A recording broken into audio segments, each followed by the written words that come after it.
I was coming home from work, eager to share the good news with my wife Matilda.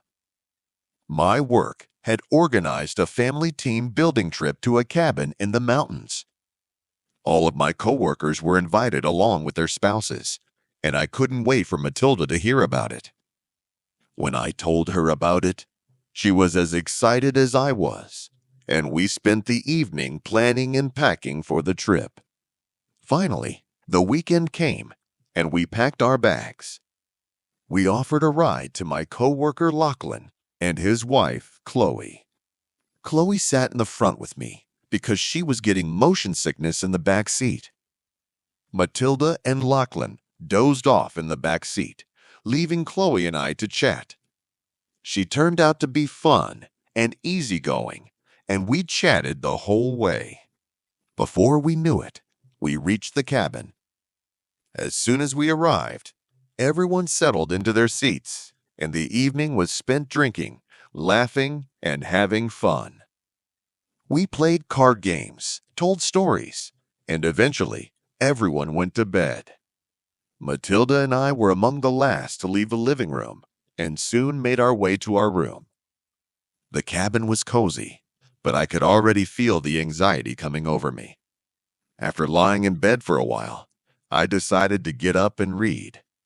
Not wanting to disturb Matilda, I grabbed my backpack and headed into the living room. To my surprise, Chloe was already there, making herself a cup of tea. "Can't sleep either?" I asked. "No, I can never sleep in a new place," she replied, smiling. I walked over to her to get a clean mug and unwittingly got too close. She looked up, and suddenly we were within a few centimeters of each other. The moment felt tense and awkward to me. I quickly grabbed the mug and stepped back, feeling awkward. She laughed softly and turned away. We stood in silence, and I couldn't help but notice how attractive Chloe looked. My thoughts wandered, and the silence between us grew thick. I glanced at her, and she caught my gaze and then looked away again, biting her lip. Finishing her tea, Chloe put the mug in the sink and turned to leave. Before I realized it, I reached out and grabbed her shoulder. She pulled back slightly and pressed herself against me.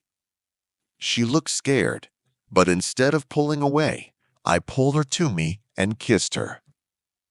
She hesitated, then leaned in and deepened the kiss.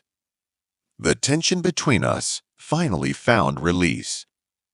Finally, we pulled away, both of us breathing heavily.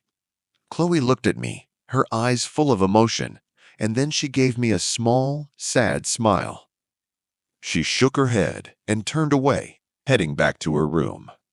I watched her walk away, a mixture of emotions bubbling up inside me: excitement, guilt, confusion. I sat for a while, finally finishing my tea and heading back to the bedroom.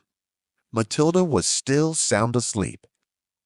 I crawled into bed, my mind reeling with thoughts of the night before. I knew that what had happened with Chloe was something I couldn't ignore, but for now, I pushed it to the back of my mind, trying to sleep. If you enjoyed this story, please give it a like and subscribe so you don't miss new stories.